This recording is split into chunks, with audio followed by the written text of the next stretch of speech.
死亡国度的案子查到如今没有任何线索，皇上龙颜大怒，得赶紧想办法应对了。哎，玉儿，既然南庭书院已经停课了，我看由你出面，邀请宋慈小兄弟来我们家暂住吧。什么？让他住我们家？有问题吗？没问题啊。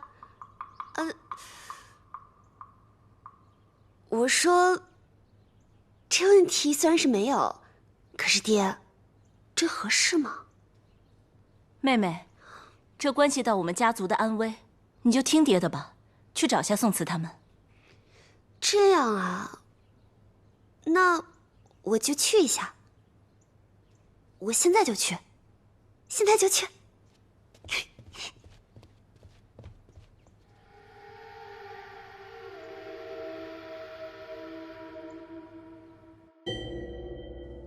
凡人吃酒食至饱，被柱踏内损，亦可致死。其状甚难明，遇此形状，须仔细体究。宋慈洗冤记录。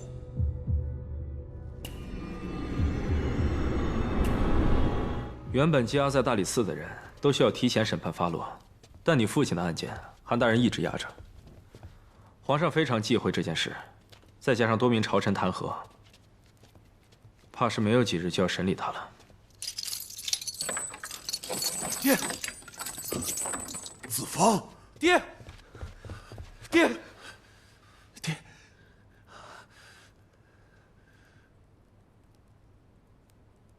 爹，你走，不要卷进这个案子。爹，你怎么了？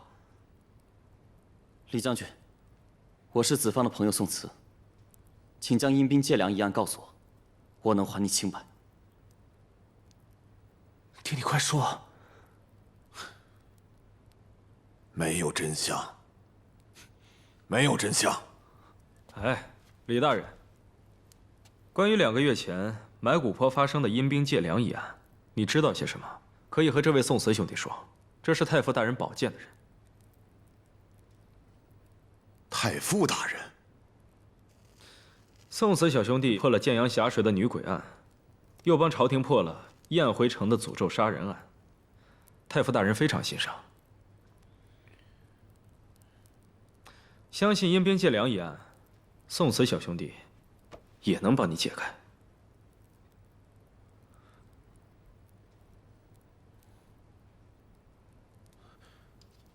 苏将军，我想和这位宋慈兄弟单独聊会儿。我们去外面等吧。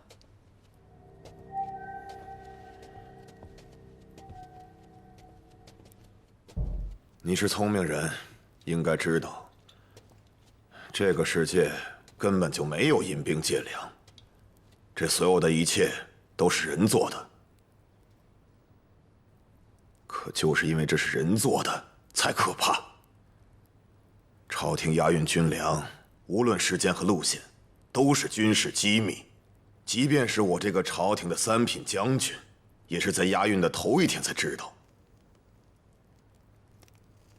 换句话说，操作这件事情的人，不是泛泛之辈。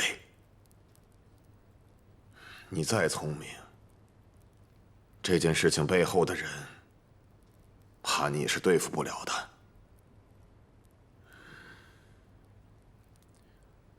破案很复杂，但政治远要比破案更复杂。你们还年轻，我不希望你和子方卷入到这件事情里来。我不想你成为武器，被一伙人利用，去对付另外一伙人。我是不懂政治，但我觉得律法必须是公平的。我不允许任何一个人受不白之冤，也不允许任何罪恶掩盖真相。这么说，这批军粮出京前一天一直在户部仓库。你爹应该是8月初9的时候被安排去前线送粮，而临时通知这粮食准备不足，应该是8月初10的时候出的京。那难道是这一天出的问题？要查问题的关键，得先从户部仓库开始入手。而我唯一担心的是时间问题，这时间这么久，很多线索可能都找不到了。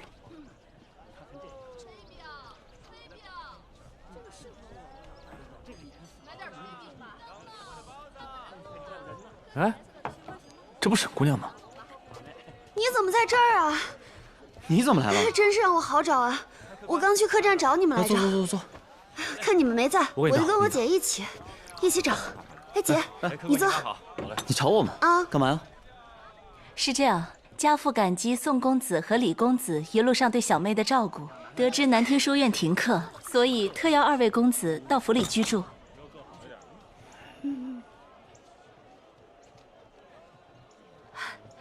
沈府虽然不是什么大庄子，但毕竟比住客栈要舒服得多。沈大人的盛情，我们心领了。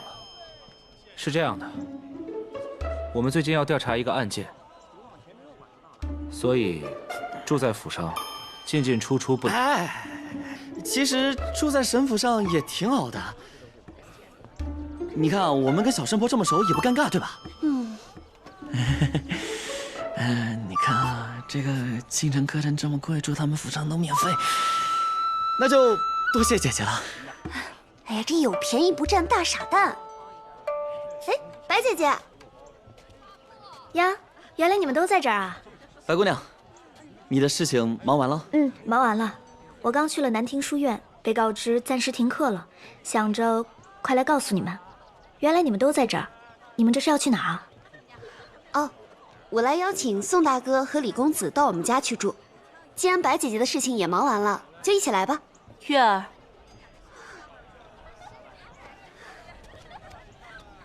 白姐姐跟我情同姐妹，又是远近闻名的药仙，我相信爹一定会喜欢她的。白姐姐，就一起去吧。会不会太麻烦了？不会，这2个家伙我都不嫌麻烦，怎么会嫌你麻烦呢？是吧？走吧。看来我们又被聚在一起了。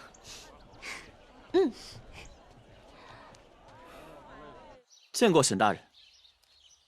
小女一回来啊，就一直跟我提起诸位，说各位都能力非凡。李公子，对于令尊的事情，我深表遗憾，但是你放心，我一定会查明此案，给你一个交代。多谢沈大人。目前已经有了一些进展，但是此事牵扯甚广，为了能顺利的查下去，请恕我不能多言。有了沈大人的帮助，我爹的案子有希望了。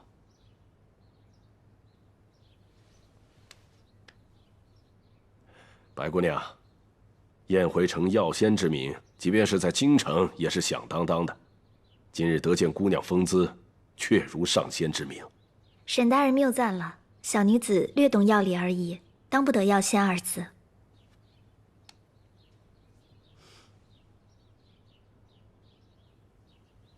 建阳峡水女鬼案，燕回城诅咒案，尹家庄狐精案，我都听说了。小兄弟表现出来的破案能力，令老夫敬佩。沈大人，您这就过奖了，这一切啊，还都要靠小神婆。哦，沈姑娘的帮忙。不过话说回来，你们沈家的通灵术简直像犯规一样。旁门左道，不足挂齿。真正的断案破案，需要像小兄弟这样的能力啊。南庭书院的事我也听说了，对于黄大人的死，我深感痛心。但书院不久就要重新开学，在此之前，希望诸位能够在寒舍住的习惯。菲儿，爹，你先带李公子还有白姑娘回客房。李大哥，白姑娘，跟我走吧。月儿，你也回自己屋去，我有些事情要跟宋慈小兄弟单独聊聊。哦。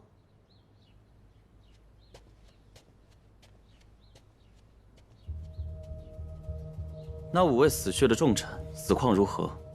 这死亡国度究竟是个什么东西5名朝廷重臣，他们都有一个共同的特点，就是在死之前都有长达1个月左右的时间，把自己关在密闭的空间里，对朝中称病，有的甚至直接上奏皇上告老还乡。而他们把自己关起来，似乎是在闭关，又似乎是在参悟着什么。在他们躲藏的地方，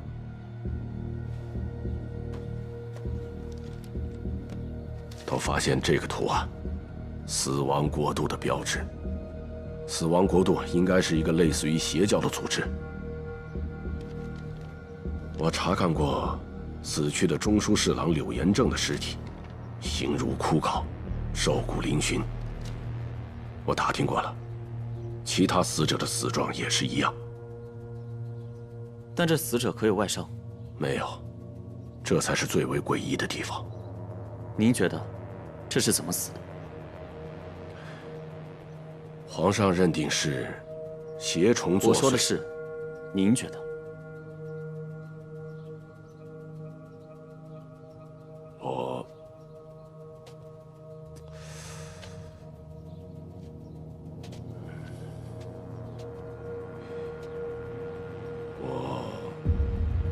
还不是很清楚。我是个不信鬼神之人，可是沈大人，您恰恰精通这通灵术。关于通灵之术，我有很多事情不能跟你说。其实这通灵之术，我一开始是不信的。不过，建阳霞水女鬼一案，这沈姑娘使用了一次通灵之术，最后找到的凶手和她所描述的几乎一模一样，让我不得不信。不过从那以后，她再也没有施展过了。那是我不允许。为什么？沈家的通灵术是沈家之根本，也是沈家的祸端。我绝不允许轻易使用，此为其一。其二，通灵之术也是有很多的弊端，在真正的破案中未必完全行得通。您这么说，那我听明白了。您将我留下来，是为了让我帮您破了这案子吧？正是。沈大人留下宋大哥是有什么事吗？这个我不是很清楚。我听说这2个月，京城多名朝廷要员离奇死亡。皇上让沈大人彻查此事，却一直没有头绪。你说他留下宋大哥，会是因为这件事吗？我觉得也有可能，毕竟宋慈的破案能力，大家有目共睹嘛。这是我最担心的一点。怎么了，白姑娘？他们的死的确是大事，但这些死亡案已经没有现场了，而且死者也已经都下葬了。宋大哥现在去查，可谓难上加难，需要耗费大量的时间和精力。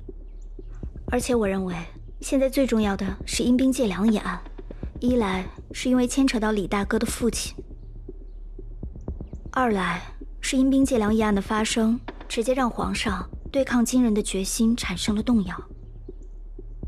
我觉得白姑娘说的也对，等等宋慈回来，看他怎么说吧。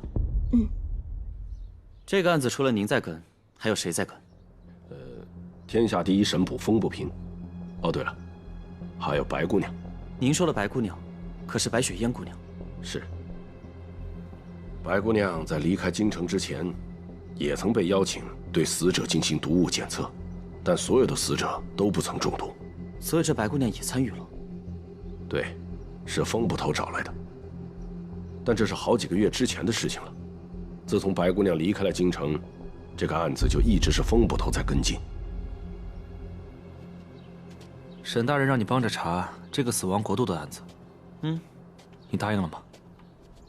他毕竟是小神婆的爹，皇上现实让他破这个案子，我们没有不帮的道理。哎，再加上还有你爹的案子，这回啊，我们真是分身乏术了。哎，你先尽心帮他去查死亡国度的案子，我相信沈大人对我爹的案子肯定会尽力而为。你这么无私啊？不过这个案子，我并不这么认为。子芳，你记不记得你进门以后，沈大人一看到你就告诉你爹的案子了？李公子，对于令尊的事情，我深表遗憾。但是你放心，我一定会查明此案，给你一个交代。多谢沈大人。目前已经有了一些进展，但是此事牵扯甚广，为了能顺利的查下去，请恕我不能多言。这有问题吗？书读傻了吧你？这都想不明白？这叫铺垫。一进来先告诉你，你爹的案子颇有进展，但也没有说进展到哪里，然后又顺水推舟，让我帮他破了这死亡国度的案子。你再想想，这几位死去的大臣，已经让他焦头烂额了，他有心思管你爹的案子吗？不会吧，沈大人不会骗我们吧？一看就是没被骗过，社会经验太少了。来到临安以后，很多事情我觉得都不简单。那现在怎么办？放心吧，你爹的案子我会查的。可是，沈大人那边2个案子我都会查，只不过这2个案子时间跨度都太久了，查起来有些困难。是啊，这线索确实有些，不知道从何查起啊。有一条很重要的线索。你说，这户部尚书李严也是死去的大臣，他负责军粮的发配、调整时间。而那天军粮晚1天送出京，他应该是个知情者。你不是说这个人已经死了吗？是啊，虽然死了，但若不是巧合，那这2个案子就必有关联。看来只有这个突破口了。行了，暂时别想这么多了。你看看，离开建阳以后，我们就没下过棋。老规矩啊，输了请顿饭。哪次不是我赢，哪次不都是我请？宋公子，宋公子，瑞王爷来了，就在外面等你呢。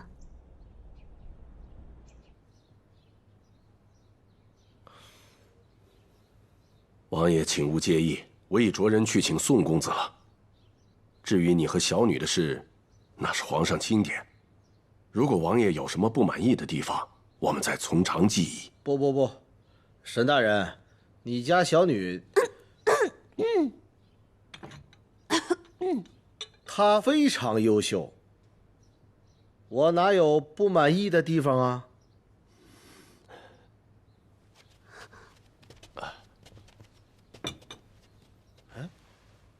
沈大人，师傅，注意身份，回去。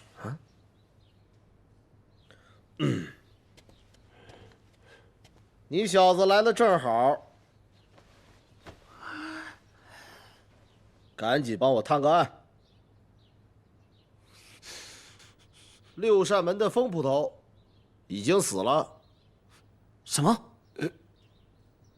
本王也是刚知道的。沈大人，您跟风捕头很熟吗？风不平以前是我爹的下属，以前我爹在刑部的时候带过风不平一阵子。王爷，他是怎么死的？据我所知，风捕头这几个月一直在追查死亡国度的案子，他的死会不会跟这个案子有关？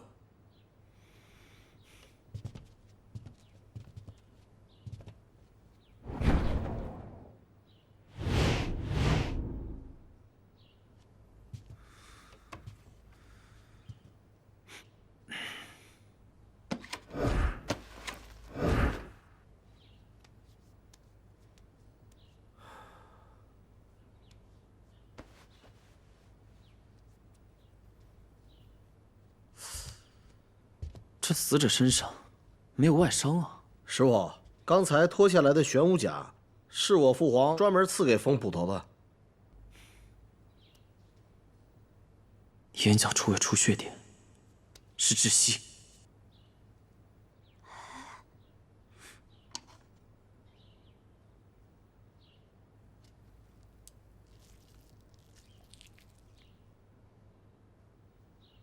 找到了。要是没猜错的话，他是被这颗枣给噎死的。堂堂的风捕头，被一颗枣给噎死了。口唇处有白沫，眼角处有出血点，符合窒息死亡的特征。尸体被发现的时候，现场是什么样子的？把门给我撒开！是。当时这个屋子是从内反锁的。胡毛是。我们把门撞开后，闻到了一股很重的酒气。殿下，确实是风捕头。我敢保证，这门锁是从屋里面锁的，窗户呢也是在里边上的锁，我肯定是没动过啊。难道真的是吃枣不小心给噎死的？从这现场情况来看，的确是因为这颗枣将他噎死了。风捕头吃枣的时候不小心呛住喉咙，引起呕吐反应，呕吐物被枣堵住，导致反流，令他窒息而死，也是有可能的。哎，宋慈，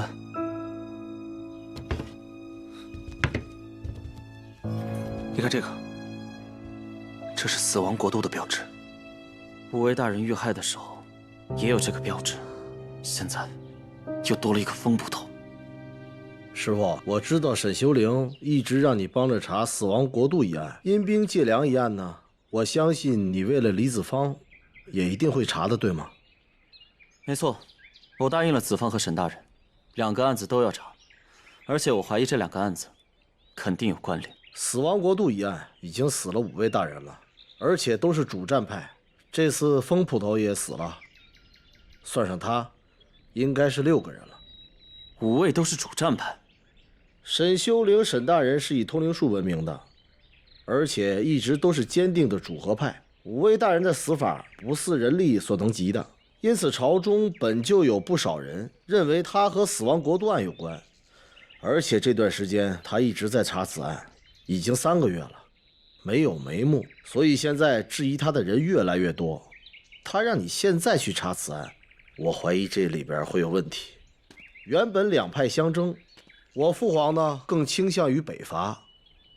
阴兵借粮一案，被烧的那批粮草，更是给边防部队因为阴兵借粮一案的发生，我父皇已经开始动摇北伐的决心了。这是有利于主和派的。你的意思是，这阴兵借粮一案和沈大人有关系？哎，我只是怀疑，但是也没有把握。我觉得你还是在王府比较安全。若是这样，我更要留下来，更接近真相。师傅，我知道你想查明真相的决心，我也不劝你。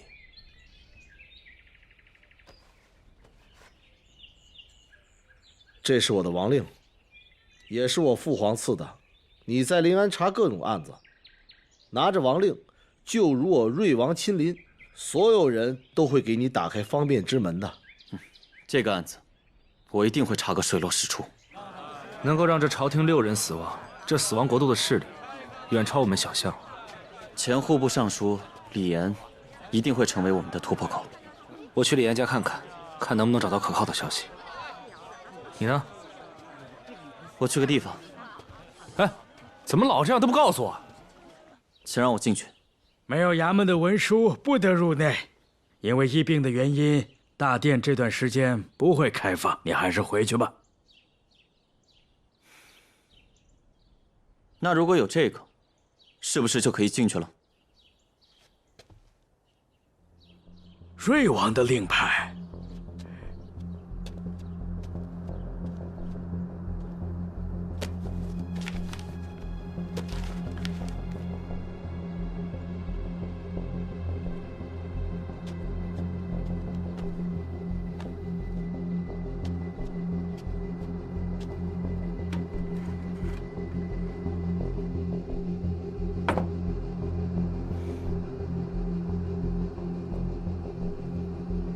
原来不止6个，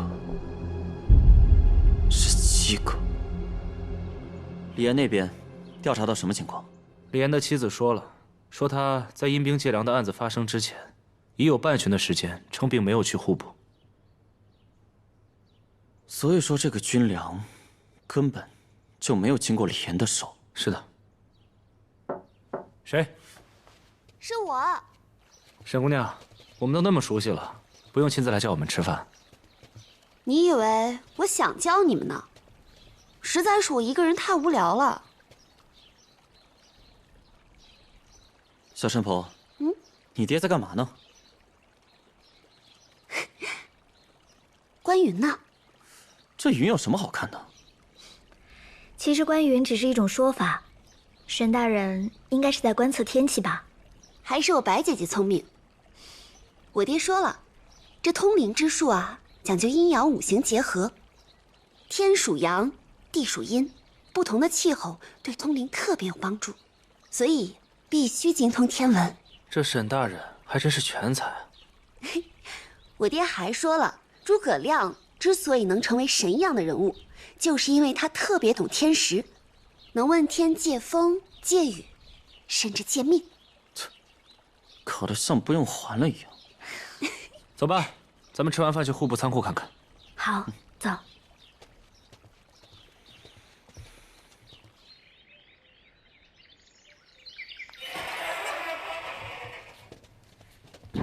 两位公子，六扇门和临安府尹的人已经来过好几回了，什么都没有发现。我觉得还是不要白费力气了。没关系，我们就随便看看。随便看吧。把门关上。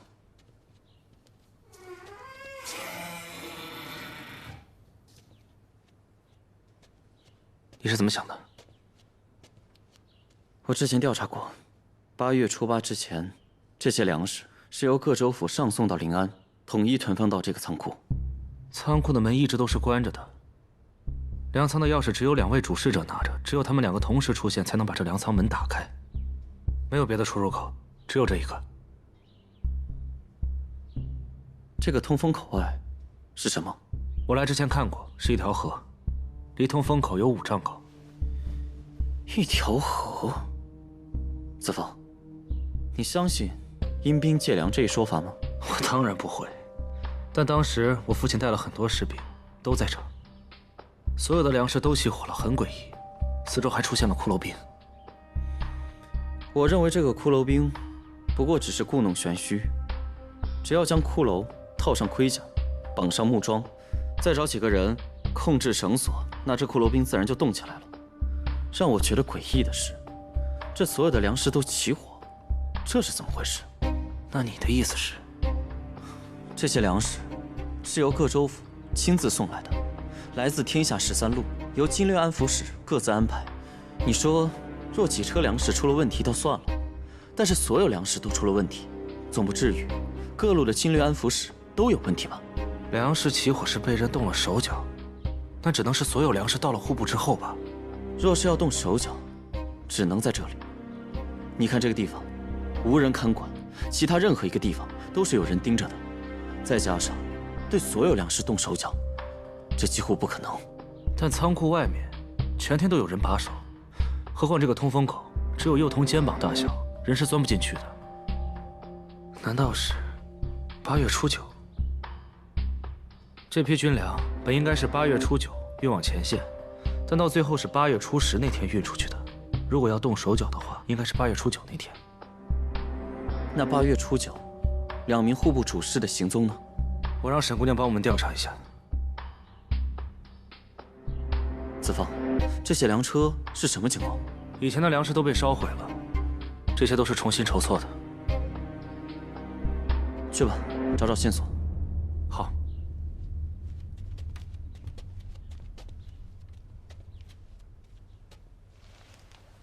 宋子，看这个。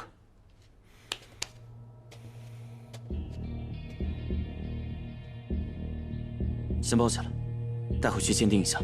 现在任何蛛丝马迹都有可能成为线索。好。2位公子，韩大人到了。韩大人，韩大人。哎呀，燕回城一别数月呀，没想到在京城又见到2位了。此次来户部，不知道韩大人有何贵干呢？我是来找你们的。一来呢，我公务繁忙，你们来到京城，我一直没有见到你们；二来，有个事情我要告诉李公子。韩大人有什么事情，就直接说吧。皇上下令，阴兵借粮一案必须有个说法。大理寺卿那边说，倘若本月15未能查清此案，你父亲李泰将军将被笨死。也就是说，他会被处以极刑。什么？本月15，那不是只有7天时间了？此案影响太大，本来应该上个月备审，是我一直压着，但如今皇上震怒，实在是没有办法。我们不是还有7天时间吗？我相信宋慈他能把案子查明白。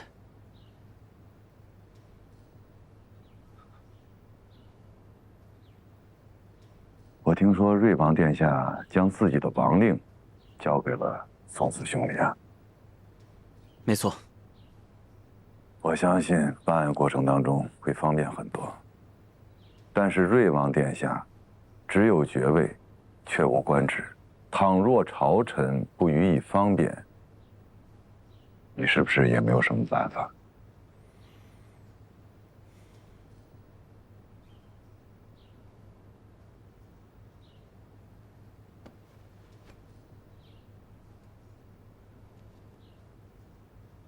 这是我的令牌，你拿去，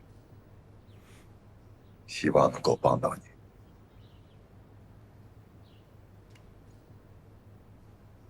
多谢韩大人。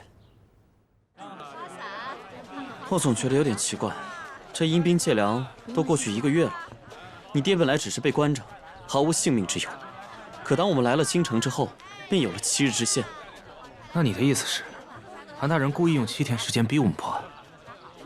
这政治太复杂了，希望我是以小人之心度了君子之腹。快走，前面有人发钱了！哎，这就是好事啊！快走，往前面走！哎，大哥，怎么了这是？啊，这白虎钱庄的掌柜吕成平啊，明天大婚纳妾，这会儿他人在派钱呢，你们赶紧去吧，晚了就来不及了啊！嚯，这么有钱啊！这吕成平我还真听过，是白虎钱庄的掌柜，京城首富。走，有人撒钱还不去？哎，走。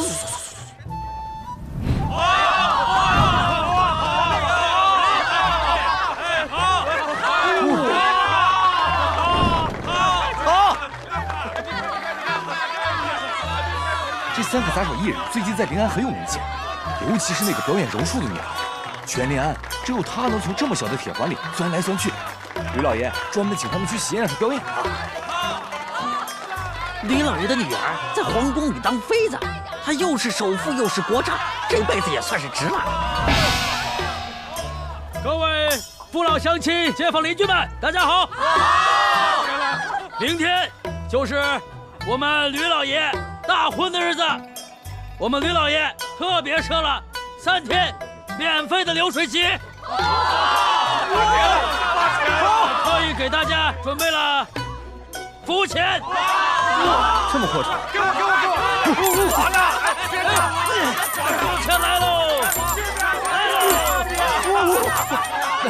别讲了，丢不丢人啊？拿着！哎，这！